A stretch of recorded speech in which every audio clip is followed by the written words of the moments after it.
of fun, of just being with people on your same intellectual level, on the level, political level. It was just a wonderful learning experience. So, you did like kind of throw that in where one tends to meet the person they're going to marry. That's really what happened to you, right? Yes, it is. So you and Kamsala were in a theatre production at UDW together. Children's play. Was it a children's play? Yeah, The Wind in the Willows, I believe? yeah, it was called Toad of Toad Hall. Right. Same characters, and Gauri Naidoo was directing. Gauri Naidoo. Yeah, Right. yeah, and I was Mole, and Kamsala was Rat. What you? Yeah, Okay. and so we just kind of hit it off from that production. Was it love at first sight? From her side. You say that now because she's not here to No, I just jab you one. we were pretty good friends initially. Yeah. And I think that friendship just developed as we got to know each other better. Yeah. So it developed as you got to know one another better. So, who was the one who like kind of popped the question to say, let's make this permanent? I don't know. You don't know? Or you don't want to share? No. Yeah. It was just something. I think it just happened. It was the relationship from the friendship. We just decided at the cast party. We went for a drive. What were you driving at the time? No, I borrowed my dad's car. Okay, right. At least you had something to borrow, right? Yeah. And we just chatted, and then we realized that we like being together. You went for where did you drive to? Oh, Pridley Park. Okay. Yeah, and Reservoir Hills. was it a planned thing or was it an No, it impulsive? was just something that just happened. We just had supper, we were dancing, and you know how these cast parties can get. So we said, okay, let's just go for a drive, and we drove around, stopped at the park. And now when I think about it, it must have been crazy stopping at the park. You wouldn't do that now, No, right? no. You wouldn't. And we just started chatting, and then on Monday, it was almost a mutual thing. We just decided we'll be together. And that was 29 years ago now. Oh, yeah, 29 years, yeah. I think that's remarkable. It's almost 3 decades together with the beautiful Kamsala Naidoo. She's an important part, not just in your professional world, but obviously she's homemaker, mother to your kids. And let me see if I get the names correct. Dayanka is the eldest, right? The eldest, yeah. She's a cricket coach. Yes, she's a cricket coach, and she plays for the ladies Dolphins team. Wow, that's so where does she get her cricket skills from? You or Kamsala? Oh, me, definitely.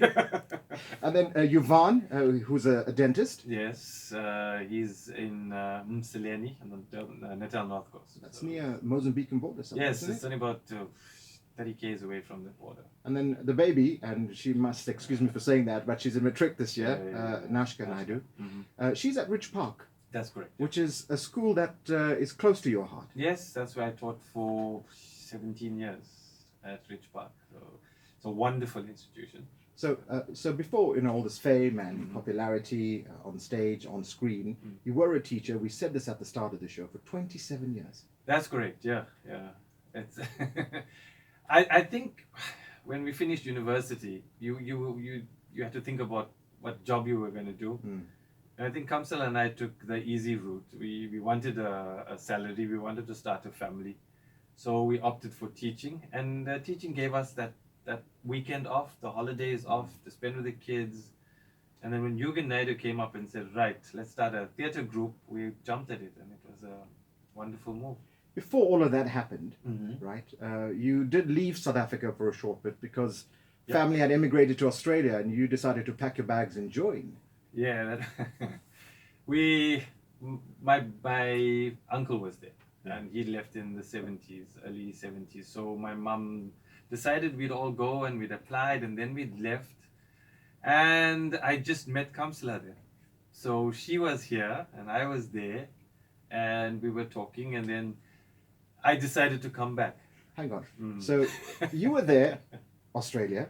She was here, South Africa. No internet, no WhatsApp, no FaceTime. No. So, Landline. An expensive long distance.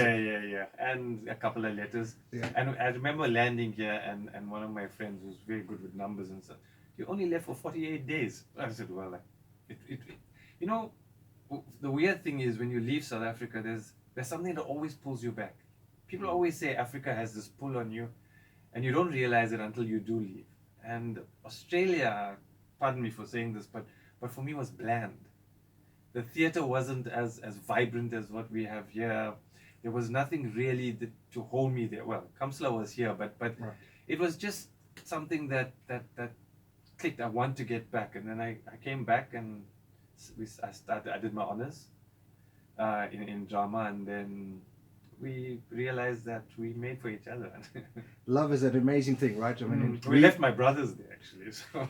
but it reeled you back here to South Africa, Yeah. and you're a firm believer in destiny, I assume. No, definitely. I think the number of years that I'm around, destiny plays a massive role in your life.